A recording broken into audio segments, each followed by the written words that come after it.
el misterio de la oración. Y en esta noche tenemos como subtítulo Entrando a la presencia de Dios, o cómo entrar a la presencia de Dios. Abran su Biblia en el libro de los Hebreos capítulo 10, versículos 19 al 23. Así que, hermanos, teniendo libertad para entrar en el lugar santísimo por la sangre de Jesucristo, por el camino nuevo y vivo que Él nos abrió a través del velo, esto es, de su carne, y teniendo un gran sacerdote sobre la casa de Dios, acerquémonos con corazón sincero, en plena certidumbre de fe, purificados los corazones de mala conciencia y lavados los cuerpos con agua pura. Mantengamos firme sin fluctuar la profesión de nuestra esperanza, porque fiel es el que prometió. El libro de los Hebreos es un libro que explica, que revela los símbolos del Antiguo Testamento. Si nosotros nos vamos al Antiguo Testamento a estudiar todos los ritos, las liturgias, las ofrendas, los sacrificios que tenían que realizarse diariamente, semanalmente, mensualmente y anualmente, no tendrían ningún significado si nosotros no tuviéramos la continuación del antiguo pacto, que es el Brit Hadashah, o que se llama el Nuevo Testamento o el Nuevo Pacto. Así pues, el Nuevo Pacto completa el Antiguo Testamento y el Nuevo Testamento está contenido en símbolos en el Antiguo Pacto. En el Antiguo Testamento, Dios escondió todo en símbolos. Y esta es la razón por la cual los rabinos judíos ortodoxos del siglo XXI, cuando vienen a la palabra de Dios y se meten a la Torah, no pueden entender absolutamente nada. No pueden ver a Jesús, a Yeshua Mashiach, en las ofrendas, en el sacerdocio, en los ritos, porque para ellos todo es absolutamente mecánico y automático. Cuando nosotros recibimos al Espíritu Santo, es el Espíritu Santo en el Nuevo Testamento el que nos abre el entendimiento para poder estudiar el Antiguo Testamento a la luz del Nuevo Testamento. Entonces sería una imposibilidad meternos al Antiguo Testamento si Jesús no hubiera venido y los apóstoles no hubieran sido inspirados por el Espíritu Santo para explicarnos qué era lo que Dios había escondido en símbolos, en sombras, en figuras, en tipos en el Antiguo Testamento. Vamos a tratar de entender este pasaje para ver la maravilla, los grandes detalles, el asombro que Dios quiere impactar en nuestro corazón para que podamos comprender que la Biblia verdaderamente es un libro inspirado por Dios. En el Antiguo Testamento, Dios les dio a los judíos un tabernáculo o un lugar rectangular que estaba compuesto de un patio y en medio había una casita. Esta casita tenía solamente 2 cuartos o 2 habitaciones. El primer cuarto se llamaba el lugar santo y el segundo cuarto se llamaba el lugar santísimo. Dios les da este tabernáculo a su pueblo Israel, a los judíos, para que ellos comenzaran a entender el anhelo. Esto lo vimos en la primera y la segunda conferencia de esta serie, el anhelo que Dios tiene de volver a comunicarse con nosotros los seres humanos. Dios no nos creó solamente para soltarnos aquí en este planeta y ser terrícolas y no tuviéramos ningún propósito definido para vivir, ningún significado en nuestro destino, ni que tampoco supiéramos que con esta vida se acaba todo, sino que hay otra vida. Dios quiere que nosotros podamos entenderlo a Él, conocerlo a Él y en medio de las cosas que no veamos, confiar en Él porque Él lo ha dicho. Esto es lo que se llama el justo por la fe vivirá. Entonces Dios les da el tabernáculo a los judíos y establece o instituye lo que se conoce como el orden sacerdotal levítico.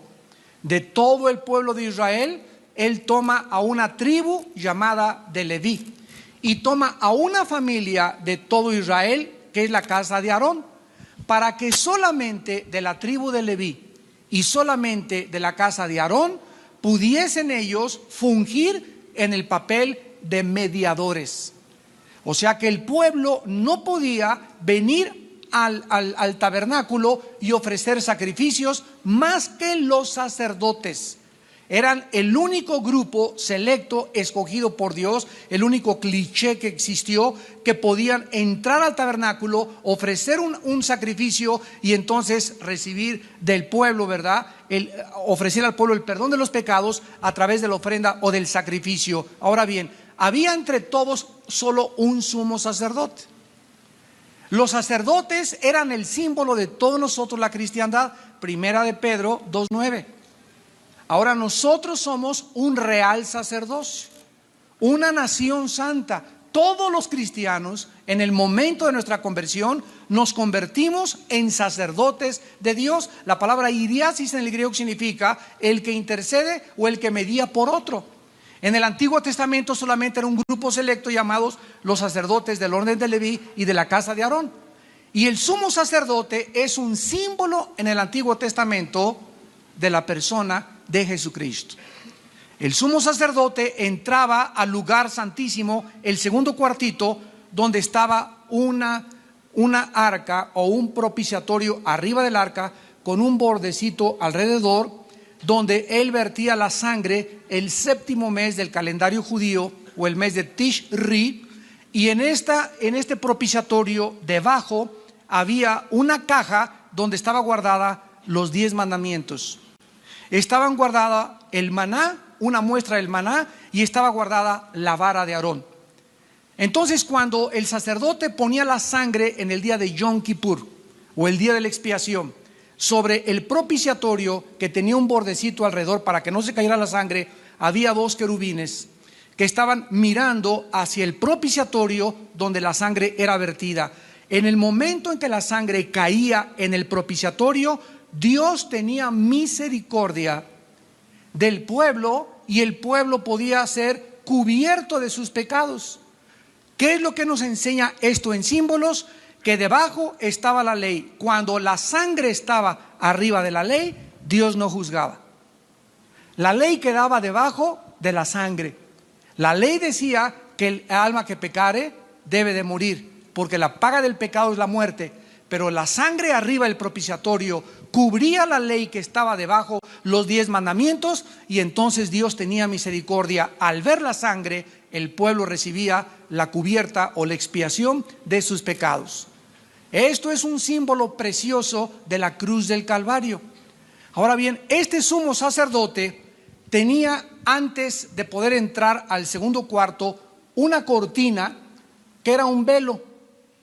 O sea, si entrásemos nosotros de aquí hacia el lugar santísimo, aquí es el lugar de los sacerdotes y aquí es una cortina. Y antes de entrar al lugar santísimo, esa cortina impedía el paso a los demás sacerdotes. ¿Qué simbolizaba esa cortina? Cuando Cristo en la cruz del Calvario muere, 3 sucesos sobrenaturales se llevan a cabo. Número 1, un gran terremoto. Número 2, tinieblas cubren la tierra. Y número 3, el velo o esa cortina que estaba en el templo judío se rasga de arriba hacia abajo. Y el libro de Hebreos nos muestra que esa cortina era un símbolo de la carne o del cuerpo de Jesucristo.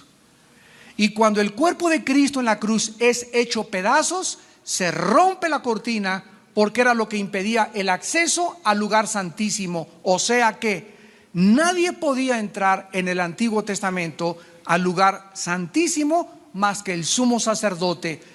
Y lo que impedía el lugar, la entrada, era la cortina o el cuerpo de Cristo. El cuerpo de Cristo tenía que ser molido y tenía que llevar nuestros pecados para que se abriera el camino y el ser humano tuviese libertad ahora de entrar a la presencia de Dios, ya sin ningún sacerdote, sin ningún mediador.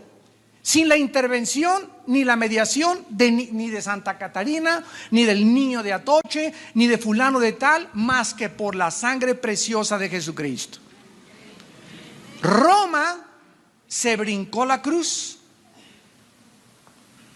Y en la iglesia romana se continúa llevando a cabo los ritos del sacerdocio levítico que quedaron obsoletos cuando Jesús murió en la cruz. Y Roma cree que todavía hay un grupo de personas llamadas sacerdotes y que solo ellos pueden, ¿qué cosa? Hacer expiación por nuestros pecados.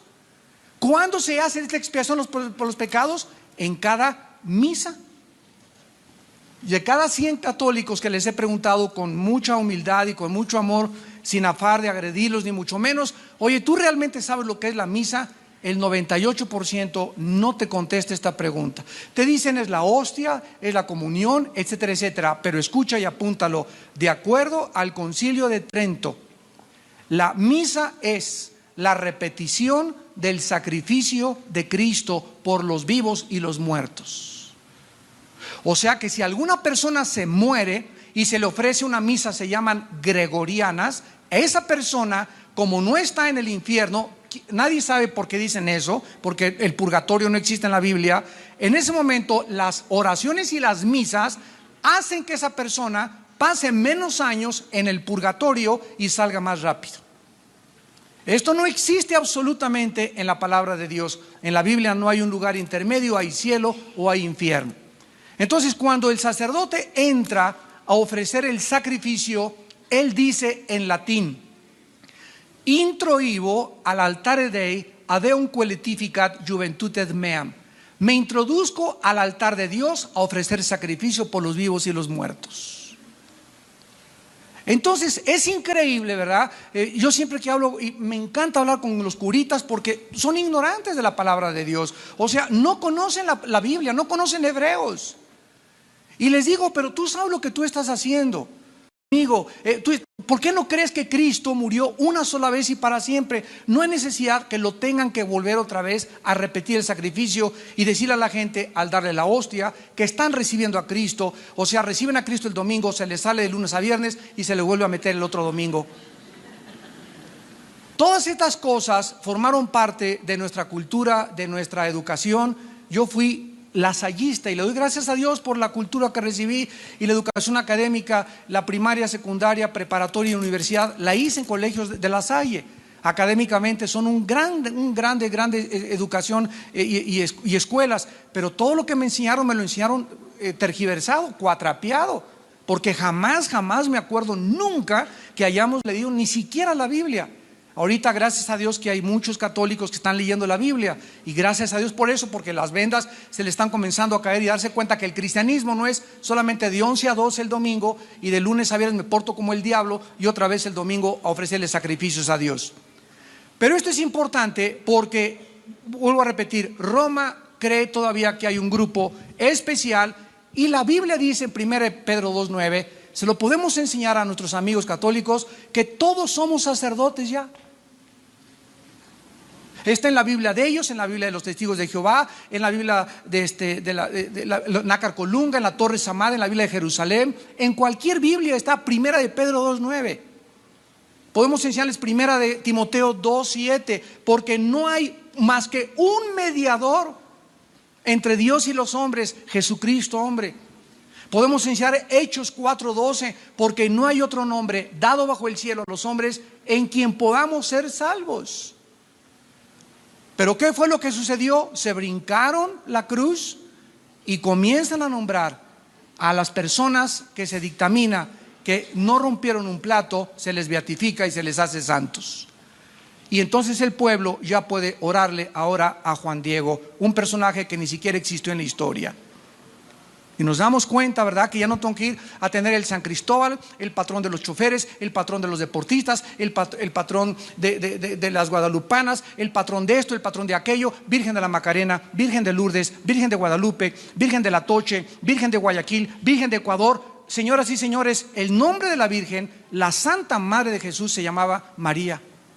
No se llamaba de Atoche, ni de Lourdes, ni de Guayaquil, ni era prieta, ni morena. Era una mujer normal del Medio Oriente y es la madre de Jesucristo, y su nombre es María. No es de Lourdes, no es de Macarena, no es de Zapopan, no es de Los Lagos. No hay más que una sola Virgen y un solo Salvador: María y Jesucristo. Y cuando entendemos esto a la luz de la Biblia, le damos gracias a Dios de tanta ignorancia en la que nosotros veníamos arrastrando.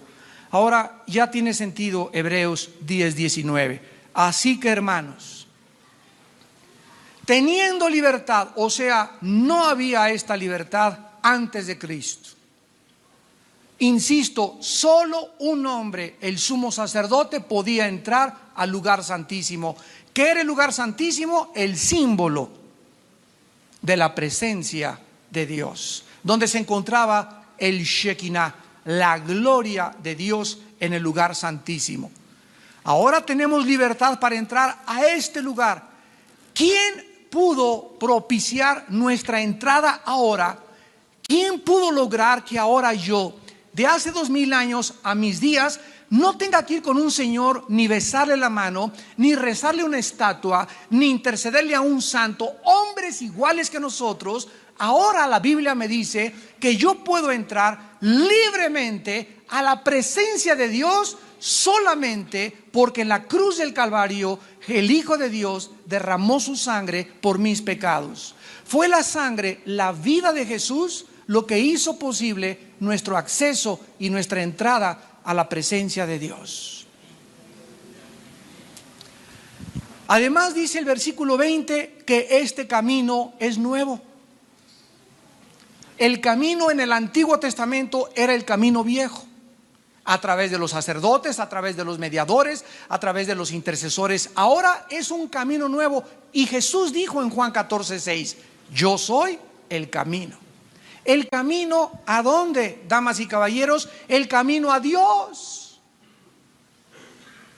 Nadie va al Padre, Jesús dijo, Juan 14:6, más que a través de mí. Él es el único señalado, escogido por el Padre, en quien el Padre tuvo toda su complacencia y nos ordena: a Él oíd. Cuando estaba bautizado Cristo en el río Jordán, se oyó la voz y se abrieron los cielos que decía: este es mi Hijo bien amado, en quien tengo mi complacencia, a Él oíd. No dice: oigan a Buda, oigan al Dalai Lama, a Hare Krishna, a Mahatma Gandhi, al Gurú, al Maharaji. Es Jesús el que Dios escogió para que fuera el camino del ser humano hacia el cielo. Dice la Biblia: por el camino nuevo, y además este camino está vivo porque es una persona. ¿Ya lo vieron? Camino nuevo y vivo. El camino antiguo del antiguo pacto era un camino muerto, era un camino de sacrificios, era un camino de hombres. Ahora este camino es nuevo y es vivo porque es Jesús, mi Señor Jesús, que vive y que vive para interceder por nosotros eternamente en el cielo. Y dice que nos abrió a través del velo, esto es, de su carne. Aquí está: cuando el velo fue roto, cuando la carne de Cristo fue hecha a pedazos, se abrió la entrada al lugar santísimo. Ya pudo Cristo, al recibir el pecado tuyo y mi pecado en su cuerpo, porque fue en su cuerpo, no fue en su alma, no fue en su espíritu, fue en su cuerpo donde Dios puso nuestros pecados. Y el Cristo, el que no conoció pecado, por nosotros se hace pecado, para que fuésemos hechos la justicia de Dios en Él. Entonces Cristo en su cuerpo es donde recibe el pecado, porque el Espíritu de Cristo no podía morir. Dios no puede morir, y Él era Dios. Y esta es la razón por la cual tenía que nacer de la Virgen María, sin que José tuviera relaciones con la Virgen María. Porque si José hubiera tenido relaciones con la Virgen María y Cristo hubiera nacido como naciste yo y como nací yo, hubiera heredado, porque el pecado se transmite en la sangre. Esto fue descubierto hasta 1860 por el monje austriaco Mendel, cuando descubrió los inicios de la transmisión genética de los chícharos, y donde se demostró que había realmente de un ser humano a otro ser humano en los genes la transmisión de características hereditarias que todos hemos recibido. Dicen en Romanos 5:12: porque así como el pecado entró al mundo por un hombre, Y el pecado pasó a todos los hombres, así la muerte pasó a todos los hombres por cuanto todos pecaron. Vamos con detenimiento. Así como por el pecado entró la muerte al mundo, y por el pecado la muerte pasó. Esta palabra pasó es una palabra genética. O sea, hace 2000 años el apóstol Pablo le escribe en Romanos 5:12 que el pecado se transmitió a toda la raza humana. ¿Cómo puede haber esa transmisión cuando no se había descubierto hasta 1860 que las características hereditarias a través de los genes se podían transmitir? Esto es increíble. La Biblia tiene genética, la Biblia tiene química, tiene física, tiene antropología, tiene absolutamente todas las disciplinas y todas las academias que existen de la cultura humana, porque es el libro de Dios. Antes de que se formasen las cosas y la ciencia y la astronomía y todo, Dios había establecido un diseño y un orden para que fuese posible la observación. ¿Qué es la ciencia? La observación de las cosas para poder escribir lo que sucede y tratar de investigarlo a través del conocimiento. La ciencia no podría existir si no hubiera un orden en el universo para observar las cosas. Y no podría existir si no hubiera dos leyes que son la base de la biología, de la física, de la química y de las matemáticas, que se llaman la primera y la segunda ley de la termodinámica, que establecen el deterioro y el desgaste de la materia y la pérdida calorífica que existe alrededor de nuestro planeta y del universo entero. Si no hubiera estas dos leyes, no podría haber física, ni matemáticas, ni biología, ni química, ni ninguna otra disciplina. Dice la Biblia, y teniendo un gran sacerdote sobre la casa de Dios. O sea, fíjense nada más lo que se nos está revelando. Ya el ser humano tiene libertad para ir a Dios sin intercesores ni mediadores, gracias a la sangre de Cristo. El camino que abrió Cristo es nuevo y está vivo porque es Él. Fue su velo o la carne de Cristo lo que hizo esto posible.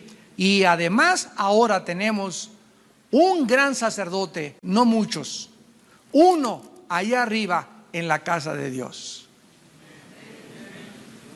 Un gran sacerdote. Por causa de esta revelación, se nos invita a todos, versículo 22, a que nos acerquemos a Dios.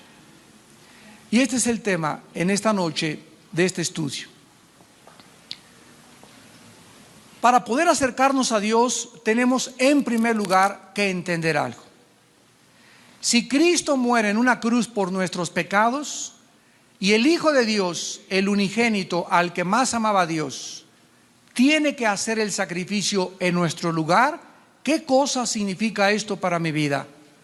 Que Dios odia, aborrece el pecado. Dios es tan santo que no puede ni siquiera tolerar el pecado. Y ahora que yo comienzo a entender que he recibido a Cristo, que murió por mí, que es mi Salvador, yo tengo que entender el carácter de Dios para poder caminar con Dios. ¿Andarán dos juntos si no estuvieran de acuerdo? Imposible, ¿verdad? O sea, si yo no estoy de acuerdo en la santidad de Dios, yo no puedo caminar con Dios. Porque para caminar con alguien necesitas estar de acuerdo con la persona que caminas. Y el carácter de Dios es santo. Si yo quiero caminar con Dios, necesito vivir en santidad. Si no, es mentira. Dice 1 Juan, toda la primera carta de Juan fue escrita para decir: el que dice que conoce a Dios, el que dice que está en la luz y está en tinieblas y no practica la verdad, es mentiroso. No es cierto que tu cristianismo, es mentira tu cristianismo. Conoces la Biblia, vienes a la iglesia, pero tus hechos, tu vida, tu relación, tu comunión con Dios es una mentira. No la tienes, no conoces ni siquiera el poder de Dios en tu vida. No has experimentado el cambio y la transformación de Dios en tu corazón. Entonces Dios es un Dios santo. Y la palabra santo significa puro. Dicen en Mateo 5, dichosos los puros de corazón, porque ellos verán a Dios. En otras palabras está diciendo, para poder ver a Dios ahora, ¿dónde lo vemos? Lo vemos en la Biblia. Cada vez que venimos a la Biblia, vemos a Dios. Y podemos ver en la Biblia a Dios, pero para poder ver a Dios y entender la Biblia y querer conocer los secretos del universo, necesito ser puro. ¿Cuántos de ustedes, hermano, explíqueme esto? ¿Y la predestinación? ¿Se pierde la salvación? No se pierde. Los cristianos pueden tener demonios. ¿Cuántos seres humanos están llenos de incógnitas y de dudas? Y sin embargo, nunca han podido entender que para poder comprender las dudas y poder realmente entender la Biblia, se necesita pureza. Entonces, Dios no quiere solamente enriquecer tu intelecto. El amor, el conocimiento envanece per se. El amor edifica. Necesitamos nosotros caminar balanceadamente, tener amor hacia Dios, amar a Dios con todo nuestro corazón, a nuestro prójimo, no deberle nada a nadie, no echarle bronca a nadie, no tener relaciones equivocadas con nadie, no andar chismeando contra nadie, no hablar mal de nadie. Ama a Dios y a tu prójimo como a ti mismo, y entonces puedes, dice la Biblia en Hebreos 10:22, acercarte con corazón sincero. Ese es el primer prerequisito en esta tarde que estudiamos para acercarnos a Dios. Al acercarme a Dios, la palabra sincero significa sin dobleces, transparente, cristalino, limpio. Es lo que significa sincero.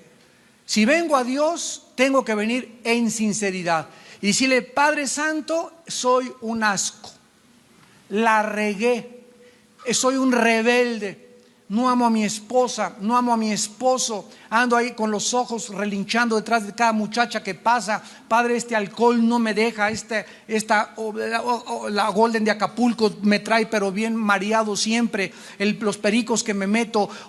Tenemos que ser sinceros delante de Dios, porque estamos delante de un ser que nos conoce íntimamente.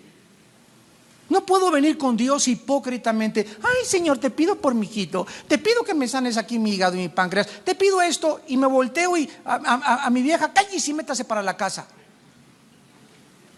O no pago impuestos, o estoy robando, o estoy transando. Eso es hipocresía, y Dios odia la hipocresía. Y esta es la razón por la cual muchas veces no podemos ver el poder de Dios en nuestra vida, porque Él no puede contestar nuestras oraciones. Tenemos que entender que debemos de ser genuinos y auténticos al venir a Dios. Esta es la razón por la cual la Biblia dice, Salmo 66:18: si en mi corazón hubiese yo visto la iniquidad, el Señor no me habría escuchado. Proverbios 28:13: el que esconde o el que cubre sus pecados no prosperará, mas el que los confiesa y se aparta alcanza misericordia. Qué locura, sabiendo que Dios es perdonador, querer esconder mis pecados, y debajo del colchón quererme esconder y meterme ahí mis revistas pornográficas, creyendo que Dios no me ve, o creyendo que Dios ya no tiene conciencia de mi vida. Cuando pierdo el temor de Dios, pierdo y rompo mi relación con Dios inmediatamente. Ya no puede Dios contestarme, ya su gracia deja de operar en mi vida se vuelve crítica, me vuelvo irritable, en mi mente hay confusión, para todo me molesto, comienzo a vivir en la carne, comienzo a vivir como miserablemente, porque el pecado trae miseria. Y Dios nos quiere evitar todos estos problemas. Ya la vida tiene demasiados problemas como para que todavía los agreguemos viviendo en pecado. Esta es la razón por la cual dice Dios a los jóvenes: no forniquen. Dios quiere evitarte problemas, memorias cuando tú te cases de todos los muchachos con los que fornicaste, de las muchachas con las que fornicaste, problemas de salud, problemas emocionales, problemas de culpa, problemas de vergüenza. Dios nos quiere evitar todo eso porque nos ama. A los casados les dice: no cometan adulterio. El que comete adulterio es falto de entendimiento, corrompe su alma el que tal hace. Heridas, vergüenza. ¿Cuándo te perdonará tu esposa? ¿Cuándo te perdonará tu esposo? ¿Cuánto tiempo pasará para que puedas rehabilitar y restaurar tu mente otra vez, y tu corazón y tu testimonio con tus hijos y con tus vecinos y con tu familia? Todo esto Dios nos lo quiere evitar, y por eso nos dice: no cometerán inmoralidad, porque nos ama. El que no escatimó a su Hijo, ¿cómo no nos dará todas las cosas? Sus mandamientos no son para restringir nuestra libertad, son para que aprendamos a usar esta libertad que Él nos dio en la santidad. Acerquémonos con corazón sincero. En segundo lugar, en plena certidumbre de fe. ¿Qué significa esto? Vamos a que nos lo explique el apóstol Santiago. Después de Hebreos está Santiago, Jacob, Santiago, capítulo 1. Dice en el versículo 2 al versículo 8, Santiago 1 del 2 al 8, hermanos míos, tened por sumo gozo cuando os halléis en diversas pruebas, sabiendo que la prueba de vuestra fe produce paciencia. Esto es asombroso. Esto es incongruente racionalmente. Se nos invita a que nos gocemos en los problemas. ¿Es posible esto? No es posible a menos que yo pueda entender detrás del mandamiento la sabiduría de Dios. Dios me dice que cuando yo tengo tribulaciones en mi vida, las necesito porque mi fe está siendo probada. ¿Ya lo vieron? Para que la prueba de vuestra fe. O sea, en las tribulaciones Dios me está probando. ¿Y qué es lo que me está probando? Si es cierto que aguanto. La palabra paciencia significa soportar un peso. Resistir debajo de una carga significa la palabra paciencia. O sea, Dios cuando nos convertimos va a permitir y nos va a poner arriba, como dice el Salmo 66, pusiste pesada carga sobre nuestras cabezas, hiciste cabalgar caballos sobre nosotros, nos metiste en la red y nos sacaste a la abundancia, dice el Salmo 66. Pero aquí dice Dios, gózate porque es necesario que tu fe sea probada. ¿Y por qué estoy siendo probada tu fe? Porque necesito que aprendas a soportar las pruebas. Y por eso tienes que aguantar al cocodrilo de esposo que tienes ahí junto a ti. Tal vez a la leona de esposa que tienes ahí junto a ti. Tal vez al tigre o a las hienas de vecinos que tienes. A los maestros, a los jefes de tu trabajo, etcétera, etcétera. Todo eso está produciendo en nosotros un carácter para aprender a aguantar. Pero no solamente aguantar, sino que dice el versículo 4, mas la paciencia tenga su obra completa para que seáis perfectos y cabales. O sea que llega un momento en que si aguantas y aguantas y aguantas, pasas la prueba y una vez que Dios ve que ahora estás cerca de Él, te quita la presión. Wow. Ustedes han visto cuando los carpinteros ponen una tabla arriba de la otra y la pegan, y muchas veces le meten tornillos o clavos, y cuando ya está bien agarrada le quitan los clavos, ya no necesita la presión porque ya está pegada. Cuando Dios ve que Él ha logrado que te unas con Él en comunión, te quita la presión. ¿Cuál es el propósito de la presión a nuestras vidas? Acercarnos a Él.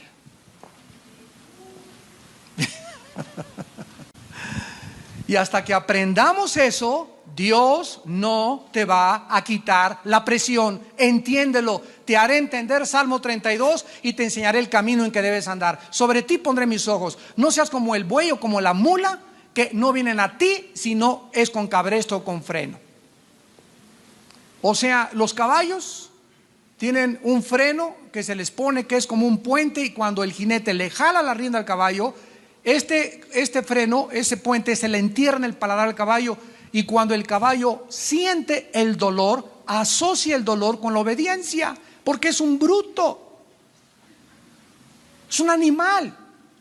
Si yo le dijera, párate Pinto, y no le tengo que jalar la frenda, pues se pararía, pero él no me va a obedecer. Si le digo, párate Pinto, le tengo que aplicar dolor, para que él pueda entender que es hora de que se pare y que me obedezca. Y dice Dios que Él no nos quiere tratar así. Que si tú entiendes sin que te tenga que aplicar dolor, entonces te va a tratar como a un hijo. Porque Dios al que ama se lo cuerea, y duro que nos da.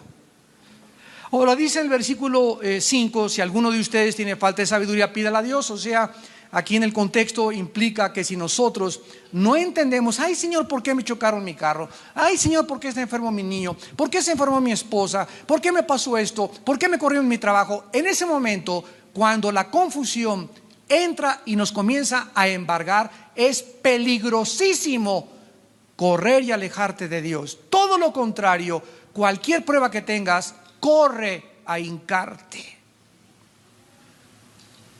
Híncate inmediatamente, busca al Señor con todo tu corazón. No vayas con tu compadre, ay, pues así están todas las viejas, saca el tequila Centenario, mi amigo. Ay, pues esto es así, porque así tiene que ser. Y no, que quítate, mujer, que me corren del trabajo. No estás viendo cómo está la situación. Y tú, ¿qué hay, chamaco, el diablo? Sáquese de aquí. Y en lugar de que las tribulaciones nos enardezcan, nos amarguen, que es el efecto natural de los que no son hijos de Dios, en nosotros debe producir paciencia y acercarnos a Él. Si es que eres hijo de Dios e hija de Dios. Y en ese momento, Padre Santo, ¿qué voy a hacer? Le pido sabiduría. Si alguno no tiene sabiduría, ¿qué es la sabiduría? Es la capacidad que Dios nos da en la inteligencia para comprender los métodos con los que Él nos trata. Esa es la sabiduría. Padre, no entiendo lo que está pasando en mi vida, pero confío en ti. Aunque como Job, aunque Él me quitare la vida, seguiré confiando en Él. Porque yo sé que mi Redentor vive y aún de deshecha está mi piel en mi carne de ver a Dios. Y ahí comienzas a confiar. Él es mi pastor, nada me faltará, de esto vamos a salir. Ven, mi amor, en lugar de pelear y en tu casa vengan mis hijos, vamos a orar, vamos a cantar aleluya, gloria a Dios. Y tus vecinos, oye, ¿ya viste aquel que perdió el trabajo en su casa? Hay música cristiana, están bailando, están re locos, ¿verdad? Así es. Esto el mundo no lo entiende y nosotros entendemos que por nada debemos estar afanosos. Si no sean conocidas las peticiones, Filipenses 4, 6 y 7, con todo ruego y súplica, y la paz de Dios, que sobrepasa todo entendimiento, guardará nuestros pensamientos y nuestro corazón en Cristo Jesús. En el momento en que estemos afligidos, atribulados, no tratemos de huir. Ahí es cuando Dios te dice, entre el Mar Rojo y Egipto, quédense quietos y vean mi salvación.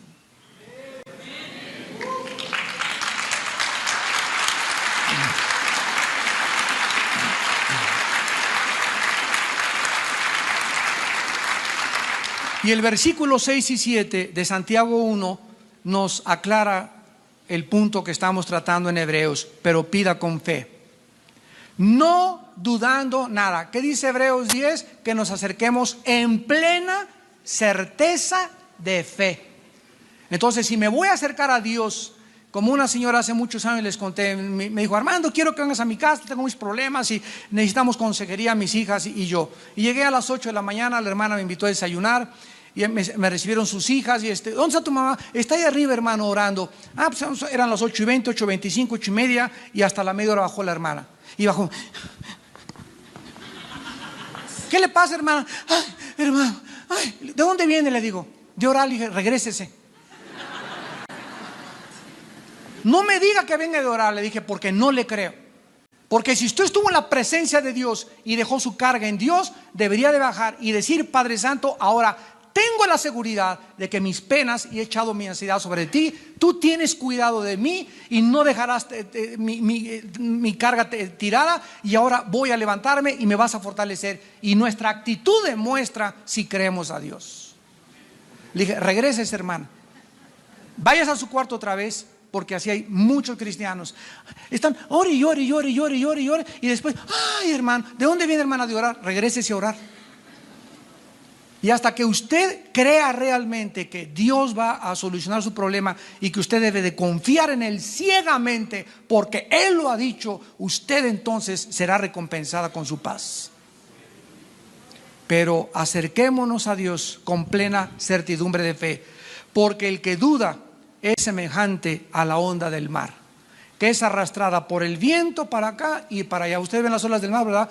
Se levanta, viene el viento y se hace una olota grandísima, revienta la ola y otra vez va para atrás el mar y vuelven a levantar las olas. Así son los cristianos que tienen años diciéndose que van de iglesia en iglesia, de familia en familia, de estudio en estudio, y nunca han podido verdaderamente cimentarse, ni establecerse, ni descubrir la comunión con el Santísimo, porque no es cierto que han creído, y lo explica el versículo 8, el hombre de doble ánimo. Esta palabra ánimo es una palabra muy interesante porque es la palabra alma. El hombre de doble personalidad es inconstante en todos sus caminos. Esta palabra, después los psicólogos y los psiquiatras le han dado otra clasificación, y la palabra que ellos usan es esquizofrénico. ¿Sabes quién es una persona esquizofrenos en el griego? Mente dividida, una persona que tiene dos personalidades. Ahora hay desórdenes psicológicamente múltiples de la personalidad. Hay personas que tienen tres personalidades. En su trabajo tienen una cara, en su familia tienen otra cara, en la iglesia son San Cristóbal y Santa Catarina, y en la calle son, ¿verdad?, de la delegación de Tláhuac.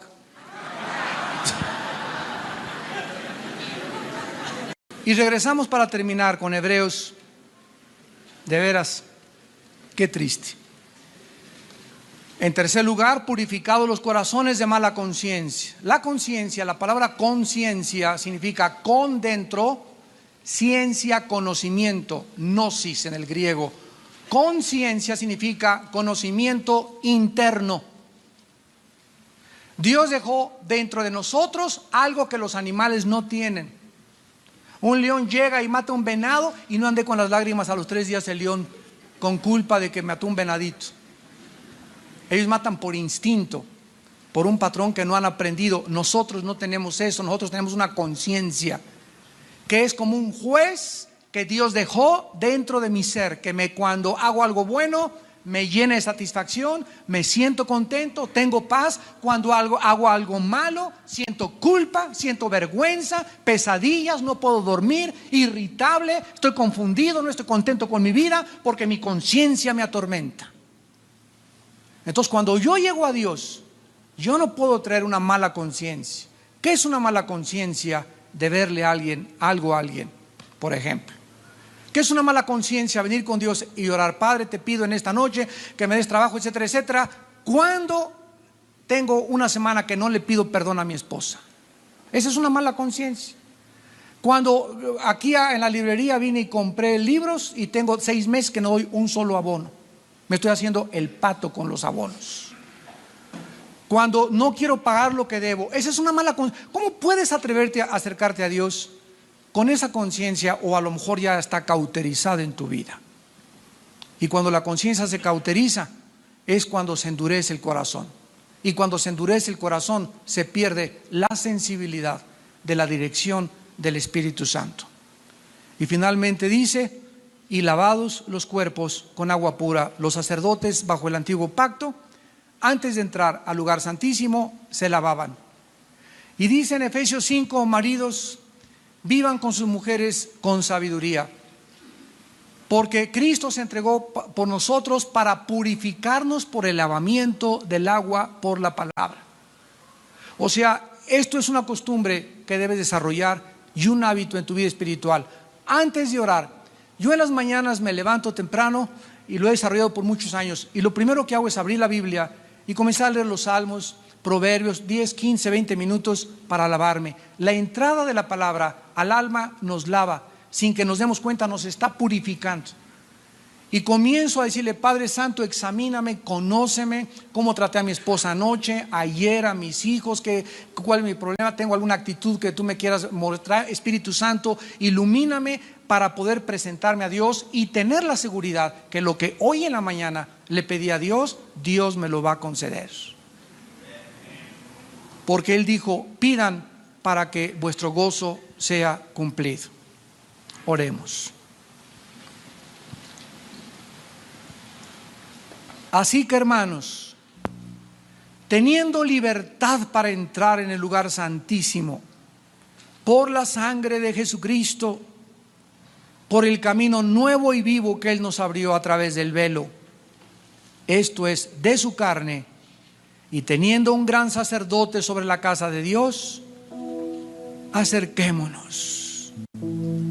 Oh Padre, gracias por el privilegio que nos das de acercarnos a ti, fuente de agua viva.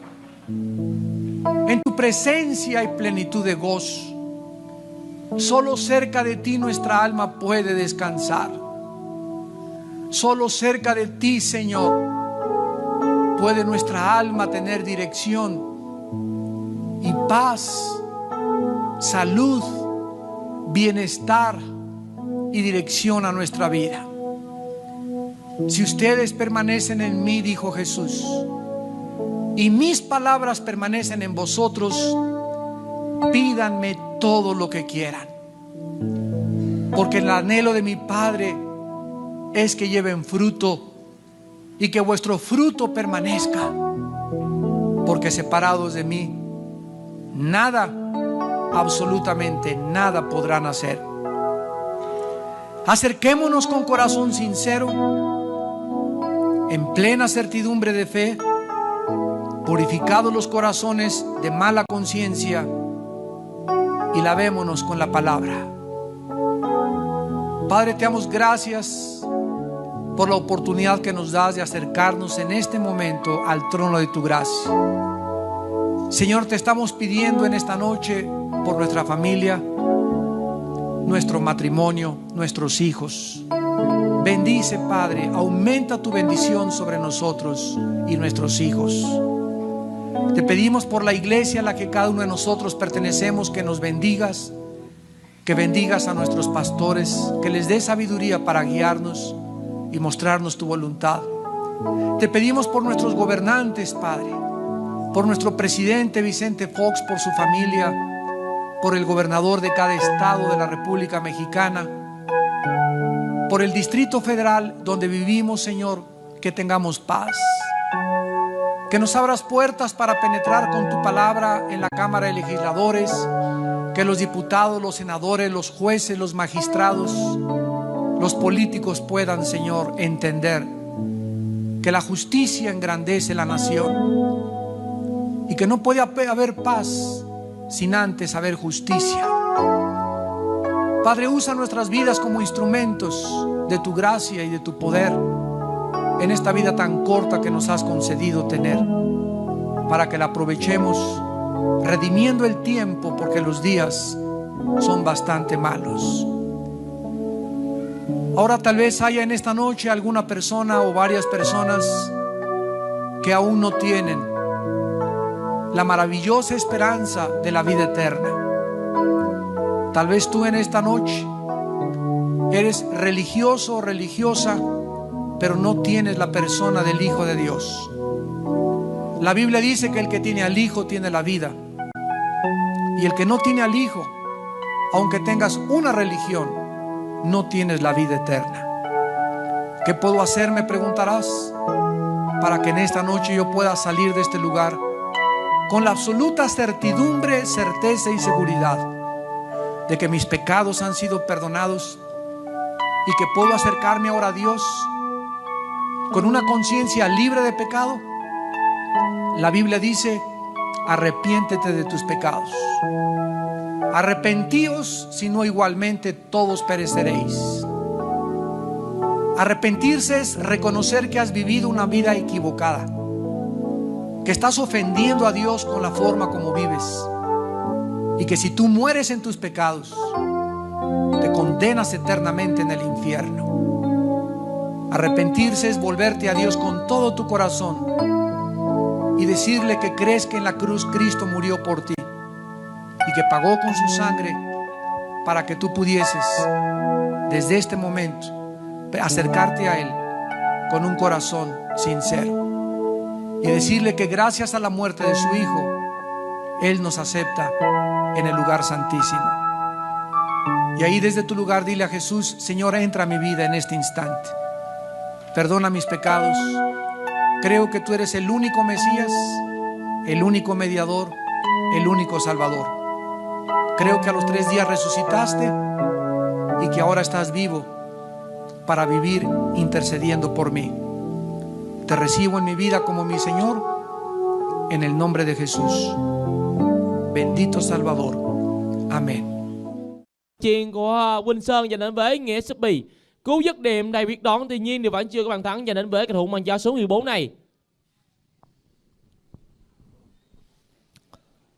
Ta có một tình huống phạm lỗi trong pha tranh chấp vừa rồi dành đến với vị trí của các thủ nhân khách Dĩ Lan. Quỳnh Sơn đã phạm lỗi đối với vị trí của Hoàng Nhân thưa bạn. Lưới cây bo thì có chúc và anh em Xẻo Lá FC là chiến thắng nha. Đây xin chào Minh Thông, xin chào tất cả khán giả đang có mặt trên sóng livestream của T-Media. Lúc này sẽ là một quả đá phạt dành đến với các thủ Xẻo Lá FC. Vinh Anthony để chiên không được. Trọng tài đã cắt còi trong tình huống việc dị vừa rồi của các thủ bên câu lạc bộ Xẻo Lá FC đến từ vị trí của Thịnh Bò.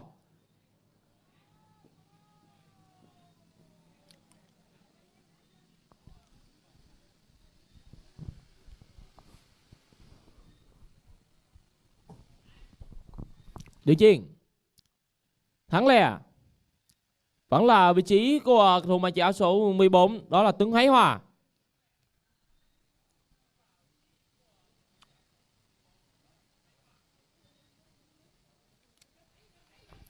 Lên bóng dành đến với các thủ của câu lạc bộ Xẻo Lá FC. Cơ hội không bao.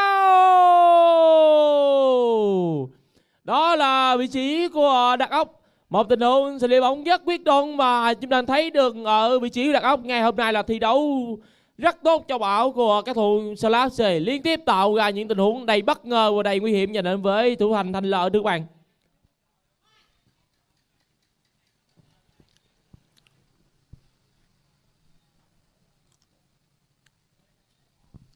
Lúc này cũng có rất đông khán giả đang xem trực tiếp trên fanpage của T-Media và đang ủng hộ dành đến với câu lạc bộ Nhà khách Dĩ Lan cũng như Xẻo Lá FC.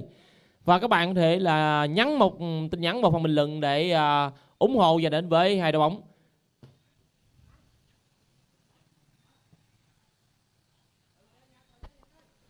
Vẫn là vị trí của các thủ xanh. Đội bóng khá nguy hiểm. Hoàng Nhân cơ hội dành đến với vị trí của Thịnh Bò. Vẫn là Thịnh Bò, làm gì đó đi, nhanh hơn nữa. Hoàng Nhân đưa chuyền, Đặc Ốc, vẫn là Đặc Ốc sẽ lấy gắt hay cơ hội đây rồi. Tuy nhiên Đặc Ốc vẫn chưa thể có được những tình huống xoay sở thành công. Bóng là quay về chân của Đặc Ốc, cơ hội không bao. Không thể tin được ngày hôm nay một ngày thi đấu quá thăng hoa của thủ thành Thành Lợi, liên tiếp cản phá những pha bóng đầy nguy hiểm đến từ vị trí của Đặc Ốc thưa bạn. Lúc này chúng ta sẽ cùng theo dõi lại và dứt điểm vừa rồi của Đặc Ốc.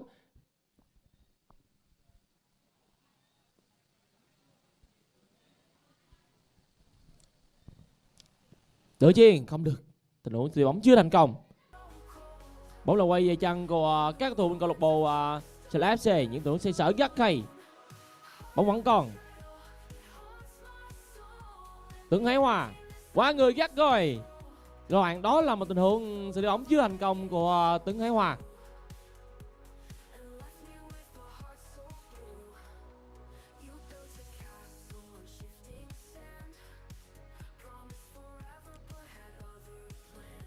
Tiếp tục vẫn là vị trí của các cầu thủ câu lạc bộ Nhà khách Dĩ Lan, đưa chuyền bao không được. Vẫn là vị trí của các cầu thủ bên câu lạc bộ Xẻo Lá FC, đường cho Khe.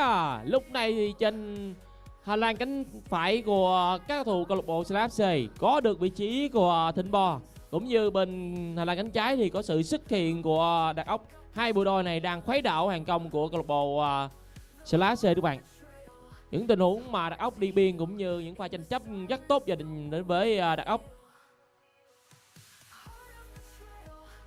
Trung Kiên Tự nhiên Thịnh Bò, bóng khá nguy hiểm, tuy nhiên bóng nằm trong sự kiểm soát của Thịnh Bò. Trung Kiên, Hoàng Nhân,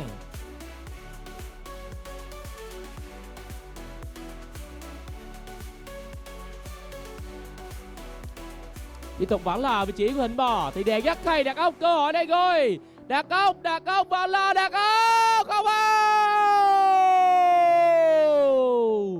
Một ngày thi đấu quá mệt mỏi của cầu thủ màn áo số 10, đó là Đặc Ốc thưa bạn. Liên tiếp thì Đặc Ốc tạo ra những tình huống đầy nguy hiểm. Trước đó là một tình huống tì đè và xử lý kỹ thuật rất tốt để loại bỏ được hàng phòng ngự, và cú dứt điểm cuối cùng lại không thể đánh bại được thủ thành Thành Lợi.